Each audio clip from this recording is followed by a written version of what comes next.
Hey guys, Zomfox here, and today we're going to be doing a video that is a pretty big subject, and that's going to be the 5 things the USFL needs to do for the 2024 season and beyond. Look, we all want the USFL to succeed, but there are some issues the league needs to address, and I'm going to be going over what I think are the 5 biggest ones in no real particular order, though the first one is definitely the biggest because it is bringing teams to their home markets. Look, whenever people ask which do they prefer, the USFL or XFL, the only reason people seemingly prefer the XFL unanimously is because of something that is a very big problem. Teams are not in their home markets. Look, we only have 3 teams in the Stallions, Panthers, and Showboats that actually play in front of their home crowd. Now, it's great they also practice there and all that, but the fact is that when you turn on a USFL game, there's a better chance you're going to end up seeing nobody in the stands than actual fans. That's the biggest issue. So, what would I do to fix this? Because, well, we do know that they're not going to bring all 8 teams next year. It seems that's probably going to be in 2025 that happens. I personally would have the Breakers and the Maulers to their home stadium. Now, I know that some people think that, the Stars should get the team and then bring the Generals there, so you have the Generals near there and move a team to Canton. I think this is just a better way. I think that you should bring the 2 teams that really deserve to have a fan base right now. The Breakers, they have a great fan base online. Well, by great, they have like a cowboy syndrome where there were many fans on, Instagram, Twitter, Reddit saying that like MBT or West Hill should have won awards or Vontae Diggs should have won awards when it's like, no, they were great, but no way they should have won anything. And the Maulers, I feel like everyone would agree that they are probably everyone's second favorite team in the league, where it's like you like the Maulers, after your favorite team because it's just the story of them going from awful Kirby Wilson to Ray Horton and the team just becoming good was incredible.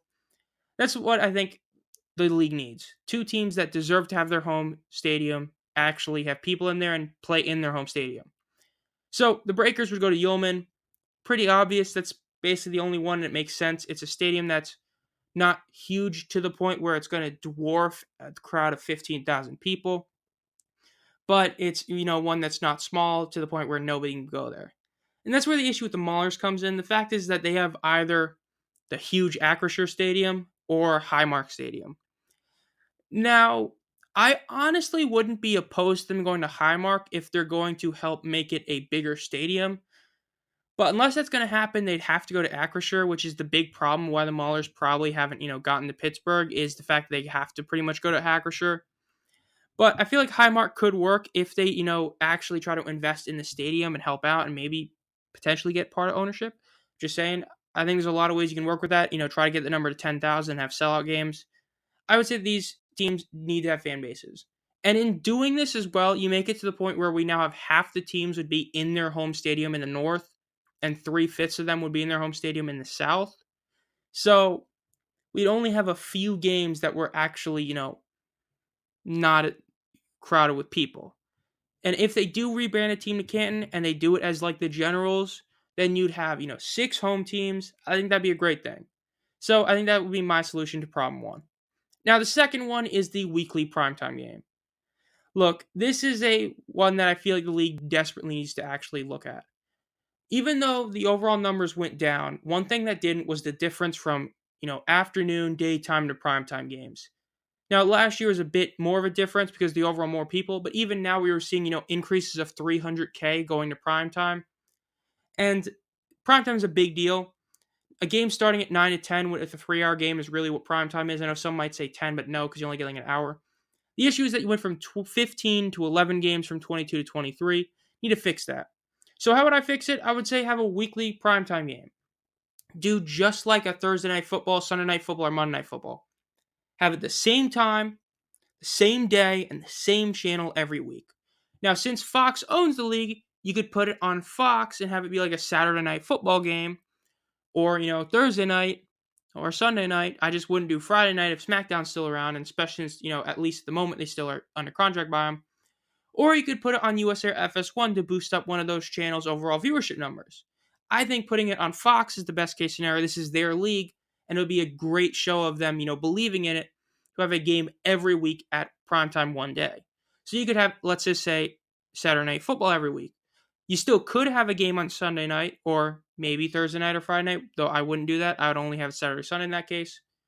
And then in doing so, you could have guaranteed 10 primetime games and then have others on Sunday. That would be what I would do. I think that's the best case to actually get more, primetime games and to make something that would be every week around this time of year we know we can go watch. Like how, we know around fall and winter we can go turn on ESPN at 9 o'clock and there's a football game on. That's basically what the USFL needs to try and do while also just adding more primetime games. That will help boost the viewership ratings and be great for the league in the long run. The next problem is just the overall scheduling. Now, when I do the XFL video, it'll be a bit different in a worse way, but it was still pretty bad in the USFL, especially having had a year. Look, there were two major examples of this. One of them was early in the season, the Stallions having a game the same day as Alabama's spring game. You're talking about one of the juggernauts in college football, and you decide to have a game the same day as them. The attendance that day was horrid compared to basically the rest of the season for the Stallions, because all the people, went to Alabama to go watch that game. So instead of having a crowd watch the 42-2, blowout, they're all gone. But the biggest issue was the Panthers. 4 straight games at Ford Field is crazy. That was so bad because you're making it to the point where it's, why would I go see them one day when I could just go the next week or something? If you have them a bit more spaced out, people will go, more people, instead of having all of them week to week to week to week, just kind of cheapen it, The fact is you had 2 games that were away, then you had 4 straight at home, and then you didn't have one till week 10. So you had a random 3-week break after having 4 straight week of home games.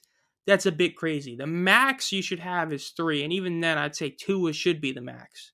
Not counting, your hub team and all that. But these were legit home games. This wasn't, the Stars are playing here. But just so you guys know, if it wasn't for the fact that Ford Field already had something at 7 o'clock on April 23rd, there would have been 5 consecutive home games involving the Panthers. That's insane. They need to fix that. Hopefully, they will. Now, the fourth problem is I think they need to bring back the halftime show and actually make a pregame. They had it some games during the 22 season. They didn't have it at all in the 23 season. Why? Well, they're trying to make it to where every game is 3 hours. Start to finish, it's over in 3 hours. That's good and all, except the only issue is I feel like it kind of cheapens the product, and that goes for the XFL too. I think that it should be 3.5 hours, I think, or at least 3 hours and 15 minutes, and you have either 15 minutes or a half hour dedicated to shows. Either a pregame show that's 15 minutes and then a 15-minute halftime show, or just a 30-minute pregame show and a halftime show. I don't think you need a postgame show. I think the announcer can do that enough.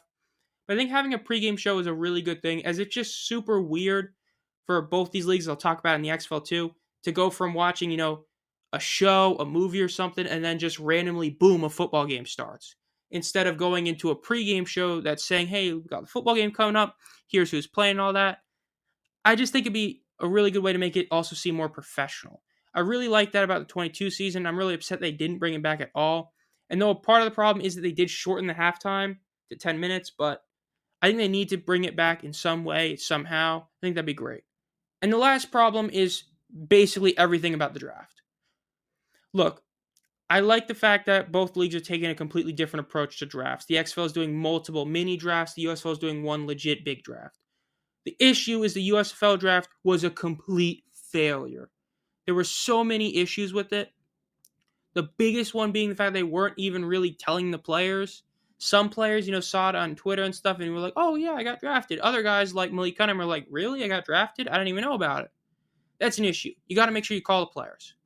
Then you couldn't even watch the draft. The only way was that there was like a USFL network live stream, and that was really it. I feel like if they really want to push this league, have, a couple hour, time slot on Fox or FS1, especially FS1 you could, actually have a dedicated thing about the draft. And then, of course, I think just draft players, I don't know, I feel like they should make 2 different parts to the draft. I feel like it should kind of be like one half of the draft is you're picking players that you're hoping to get in the future. Guys who, when they're out of the NFL, or if they get out, can go to you. Like when the Breakers drafted Tyler Scott. Ain't no way he was going to the USFL this year. But in 2 years, if he does, he could be a legit game changer. Like your first overall pick, Jarrett Horst, coming here instead of the XFL, that's great. But the draft was like half a year ago. The season's over, and now he signs. I don't know. I feel like it's a bit weird. We only saw a few players actually sign who were drafted. I feel like we need to try and change that to make it better. That's my thoughts. So those are my thoughts on what 5 things I think the USFL needs to fix or get better and change and all that heading into the next season and beyond. Let me know what you guys think down below in the comments. Make sure to subscribe and hit the bell. We're just about to hit 300 subscribers. That'd be really cool. And as always, have a great night.